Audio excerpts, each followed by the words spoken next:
ಚಾನಲ್ನಲ್ಲಿ ದೊನ್ನೆ ಬಿರಿಯಾನಿ ಮಾಡೋದು ಹೇಗೆ ಅಂತೇಳಿ ಹೇಳಿ ನಿಮಗೆ ತಿಳಿಸಿದ್ದೇ ಆಗಿತ್ತು. ಇವತ್ತು ಅಂಬೂರ್ ಬಿರಿಯಾನಿ ಮಾಡುವ ರೀತಿಯನ್ನು ನಿಮಗೆ ತೋರಿಸಿಕೊಡ್ತಾ ಇದ್ದೇನೆ.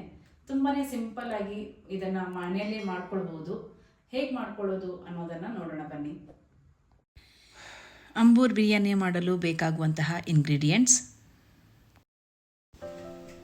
ಚಕ್ಕೆ, ಫ್ಲವರ್, ಏಲಕ್ಕಿ, ಲವಂಗ, ಬ್ಯಾಡಗಿ ಮೆಣಸಿನ್ಕಾಯಿ, ಶುಂಠಿ ಬೆಳ್ಳುಳ್ಳಿ ಪೇಸ್ಟ್, ಮೊಸರು, ಟೊಮ್ಯಾಟೊ, ಕೊತ್ತಂಬರಿ ಸೊಪ್ಪು, ಪುದೀನ ಸೊಪ್ಪು, ಈರುಳ್ಳಿ. ಮೊದಲಿಗೆ ಬಿರಿಯಾನಿಯನ್ನು ಮಾಡಲು ರೈಸನ್ನು ರೆಡಿ ಮಾಡ್ಕೊಳ್ತಾ ಇದ್ದೇನೆ. ನಾನಿಲ್ಲಿ 2 ಗ್ಲಾಸಷ್ಟು ಅಕ್ಕಿಯನ್ನು ತಗೊಂಡು ಆ 2 ಗ್ಲಾಸಿಗೆ 4 ಗ್ಲಾಸ್ ನೀರನ್ನು ಹಾಕಿ ರುಚಿಗೆ ತಕ್ಕಷ್ಟು ಉಪ್ಪನ್ನು ಸೇರಿಸಿ 1 ವಿಸಿಲನ್ನು ಹಾಕಿಸ್ಕೊಂಡಿದ್ದೇನೆ. ಇಲ್ಲಿ ಅನ್ನ ಸ್ವಲ್ಪ ಗಟ್ಟಿಯಾಗಿರಬೇಕು, ಹಾಗಾಗಿ ನಾನಿಲ್ಲಿ 1 ವಿಸಿಲನ್ನು ಮಾತ್ರ ಹಾಕಿಸ್ಕೊಂಡಿದ್ದೇನೆ. ಮತ್ತು ಇದನ್ನು ಪುನಃ ಬೇಯಿಸ್ಕೊಳ್ಲಿಕ್ಕಿದೆ ಗ್ರೇವಿಯ ಜೊತೆಯಲ್ಲಿ. ಇವಾಗ ಅನ್ನ ರೆಡಿಯಾಗಿದೆ. ನಾನಿಲ್ಲಿ ತೋರಿಸ್ತಾ ಇರುವ ರೀತಿಯಲ್ಲಿ ಇಷ್ಟು ಬೆಂದಿದ್ರೆ ಸಾಕಾಗುತ್ತೆ.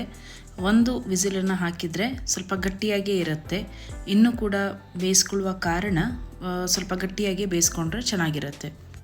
ಈಗ ಮಸಾಲೆಯನ್ನು ರೆಡಿ ಮಾಡ್ಕೊಳ್ಳೋಣ. ಒಂದು ಪ್ಯಾನಿಗೆ 1 ಗ್ಲಾಸಷ್ಟು ನೀರನ್ನು ಹಾಕಿ 15 ಬ್ಯಾಡಗಿ ಮೆಣಸುಗಳನ್ನು ಅದರಲ್ಲಿ ಸೇರಿಸಿ ಚೆನ್ನಾಗಿ ಮೆಣಸನ್ನು ನೀರಲ್ಲಿ ಬೇಯಿಸ್ಕೊಳ್ಬೇಕಾಗತ್ತೆ.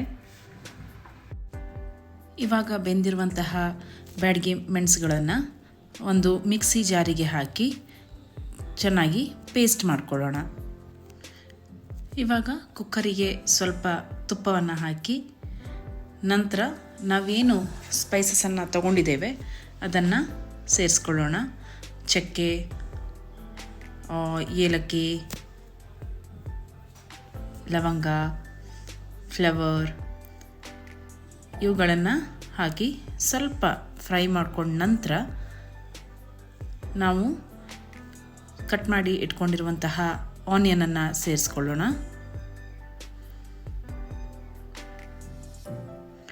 ಆನಿಯನ್ ಚೆನ್ನಾಗಿ ಫ್ರೈ ಆಗಬೇಕು.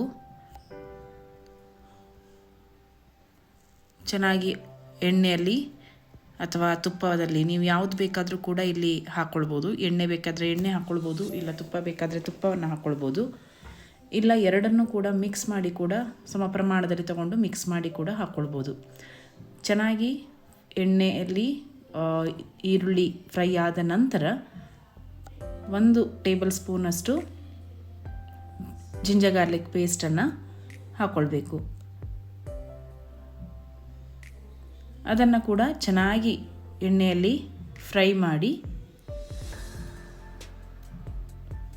ನಂತರ ನಾವು ಸಣ್ಣದಾಗಿ ಕಟ್ ಮಾಡಿ ಇಟ್ಕೊಂಡಿರುವಂತಹ ಕೊತ್ತಂಬರಿ ಸೊಪ್ಪು ಮತ್ತು ಪುದೀನ ಸೊಪ್ಪನ್ನು ಸೇರಿಸ್ಕೊಳ್ಬೇಕು.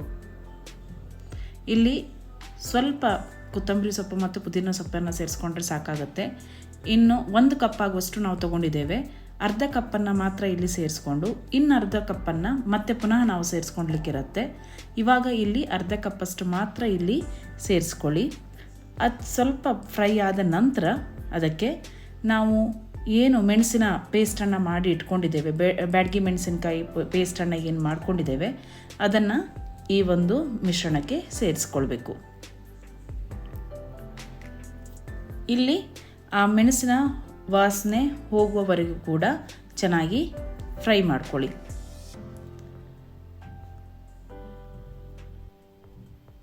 ಚೆನ್ನಾಗಿ ಫ್ರೈ ಆದ ನಂತರ ನಾನಿಲ್ಲಿ ತೋರಿಸ್ತಾ ಇರುವ ರೀತಿಯಲ್ಲೇ ಅದು ಎಣ್ಣೆ ಬಿಟ್ಕೊಳ್ಳುತ್ತೆ. ಆಗ ಆ ಮೆಣಸಿನ ಪೇಸ್ಟ್ ಅನ್ನೋದು ಚೆನ್ನಾಗಿ ಫ್ರೈ ಆಗಿದೆ ಅಂತೇಳಿ ಅರ್ಥ.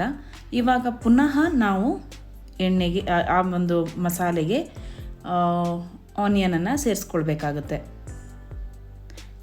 1 ಕಪ್ ಆಗೋಷ್ಟು ಆನಿಯನನ್ನು ಕಟ್ ಮಾಡಿದ್ದನ್ನು ನಾವು ತೊಗೊಂಡಿದ್ದರಲ್ಲಿ ಅರ್ಧ ಕಪ್ಪಷ್ಟು ಫಸ್ಟಿಗೆ ನಾವು ಸೇರಿಸಿ ಚೆನ್ನಾಗಿ ಬ್ರೌನಿಷ್ ಆಗುವ ರೀತಿಯಲ್ಲಿ ಫ್ರೈ ಮಾಡ್ಕೊಳ್ಬೇಕು.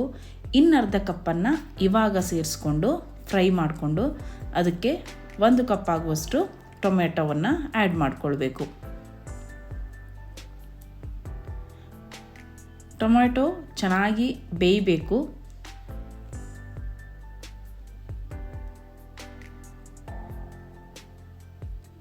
ಟೊಮ್ಯಾಟೊ ಚೆನ್ನಾಗಿ ಬೆಂದಿದೆ ಅಂತೇಳಿ ಹೇಳಿ ಕಾಣ್ತಾ ಇದೆ ನಿಮಗಿಲ್ಲಿ. ಈಗ ನಂತರ ಇದಕ್ಕೆ ಸ್ವಲ್ಪ ಉಪ್ಪನ್ನು ಸೇರಿಸ್ಕೊಳ್ಳಿ.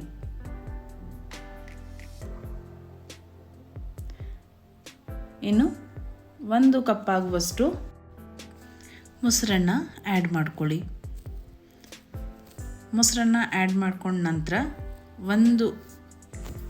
ಸ್ವಲ್ಪ ಹೊತ್ತು ಅದನ್ನು ಚೆನ್ನಾಗಿ ಮಿಕ್ಸ್ ಮಾಡ್ಕೊಳ್ಳಿ. ಇವಾಗ ಈ ಮಿಶ್ರಣದಲ್ಲಿ ಸ್ವಲ್ಪ ಕುದಿ ಬಂದ ನಂತರದಲ್ಲಿ ಇದಕ್ಕೆ ವಾಶ್ ಮಾಡಿ ಇಟ್ಕೊಂಡಿರುವಂತಹ ಚಿಕನ್ ಪೀಸಸ್ಗಳನ್ನು ಆ್ಯಡ್ ಮಾಡ್ಕೊಳ್ಳೋಣ. ಇವಾಗ ಆ್ಯಡ್ ಮಾಡಿರುವಂತಹ ಚಿಕನ್ ಪೀಸಸ್ಸು ಈ ಮಸಾಲೆಯಲ್ಲಿ ಚೆನ್ನಾಗಿ ಬೇಯಬೇಕು. ನಾನು ಇಲ್ಲಿ ತೋರಿಸುವ ರೀತಿಯಲ್ಲಿ 1 ಕುದಿ ಬರುವವರೆಗೆ ಕೂಡ ಚೆನ್ನಾಗಿ ಬೇಯಿಸ್ಕೊಳ್ಬೇಕು. ಆಗ ಆ ಮಸಾಲೆಗಳೆಲ್ಲವೂ ಕೂಡ ಚಿಕನ್ ಪೀಸಸ್ಸಿಗೆ ಚೆನ್ನಾಗಿ ಹೊಂದ್ಕೊಳ್ತದೆ. ಇದಾದ ನಂತರದಲ್ಲಿ ನಾವು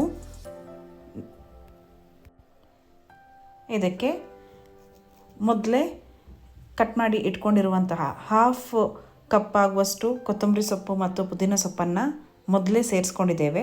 ಇವಾಗ ಮಿಕ್ಕಿರುವಂತಹ ಕೊತ್ತಂಬರಿ ಸೊಪ್ಪು ಮತ್ತು ಪುದೀನ ಸೊಪ್ಪನ್ನು ಇವಾಗ ಇಲ್ಲಿ ಆ್ಯಡ್ ಮಾಡ್ಕೊಳ್ಬೇಕಾಗತ್ತೆ. ಇದ್ರ ಜೊತೆಯಲ್ಲಿ ಸ್ವಲ್ಪ ಫ್ರೈ ಮಾಡಿ. ನೀವು ಅಂದ್ಕೊಳ್ತಾ ಇರ್ಬೋದು, ಯಾಕೆ 2 ಸಲ ಆನಿಯನ್ ಆಗಿರಲಿ ಅಥವಾ ಕೊತ್ತಂಬರಿ ಸೊಪ್ಪಾಗಿರಲಿ ಪುನಃ ಯಾಕೆ ಸೇರಿಸ್ಕೊಳ್ತಾ ಇದ್ದೇವೆ ಅಂತೇಳಿ ಹೇಳಿ. ಯಾಕಂತೇಳಿ ಹೇಳಿದರೆ ಆನಿಯನ್ ಹಾಕಿದಾಗ ಫಸ್ಟ್ ಹಾಕಿರುವಂತಹ ಆನಿಯನ್ನು ತುಂಬ ಬ್ರೌನಿಷ್ ಆಗಿ ನಾವು ಫ್ರೈ ಮಾಡ್ಕೊಂಡಿತ್ತು. 2ನೇ ಸಲ ಸೇರಿಸ್ಕೊಳ್ಬೇಕಾದ್ರೆ ಅಷ್ಟು ಬ್ರೌನಿಷ್ ಆಗಿ ನಾವು ಆನಿಯನನ್ನು ಫ್ರೈ ಮಾಡ್ಕೊಂಡಿಲ್ಲ. ಹಾಗೆ ಕೊತ್ತಂಬರಿ ಸೊಪ್ಪು ಆವಾಗ ತುಂಬಾ ಚೆನ್ನಾಗಿ ಫ್ರೈ ಮಾಡ್ಕೊಂಡಿತ್ತಾಗಿತ್ತು ಈ ಮಸಾಲೆಯೊಂದಿಗೆ. ಈಗ ಜಸ್ಟ್ ಅದರ ಮೇಲ್ಗಡೆ ನಾವು ಹಾಕ್ಕೊಂಡು ಸ್ವಲ್ಪ ನೀರನ್ನು ಆ್ಯಡ್ ಮಾಡ್ಕೊಳ್ತಾ ಇದ್ದೇವೆ. ಇದರಿಂದ ನಮ್ಮ ಬಿರಿಯಾನಿಯ ಟೇಸ್ಟ್ ಅನ್ನೋದು ತುಂಬ ಚೆನ್ನಾಗಿ ಬರುತ್ತೆ. ಇವಾಗ ನಾನಿಲ್ಲಿ ಅರ್ಧ ಲಿಂಬೆಹಣ್ಣಿನ ರಸವನ್ನು ಆ್ಯಡ್ ಮಾಡ್ಕೊಳ್ತಾ ಇದ್ದೇನೆ. ಇನ್ನು ನಾವು ಮೊದಲೇ ರೆಡಿ ಮಾಡಿ ಇಟ್ಕೊಂಡಿರುವಂತಹ ಅನ್ನವನ್ನು ಇದಕ್ಕೆ ಸೇರಿಸ್ಕೊಳ್ಳೋಣ. ಈ ಅನ್ನವನ್ನು ನಾವು ಒಂದೇ ವಿಸಿಲ್ ಹಾಕಿ ಮಾಡ್ಕೊಂಡಿರ್ತೇವೆ. ಸ್ವಲ್ಪ ಅನ್ನ ಗಟ್ಟಿಯಾಗೇ ಇರುತ್ತೆ. ಇವಾಗ ಈ ಮಸಾಲೆಗೆ ಆ್ಯಡ್ ಮಾಡಿ ಇದನ್ನು ಸ್ವಲ್ಪ ಬೇಯಿಸ್ಕೊಳ್ಬೇಕು.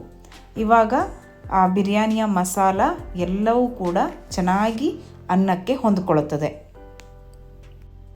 ಇಲ್ಲಿ ಮಸಾಲ ಜಾಸ್ತಿ ಇದೆ ಅಂತೇಳಿ ಹೇಳಿದರೆ ನೀರನ್ನು ಹೆಚ್ಚಾಗಿ ಆ್ಯಡ್ ಮಾಡ್ಕೊಳ್ಲಿಕ್ಕೆ ಹೋಗಬೇಡಿ.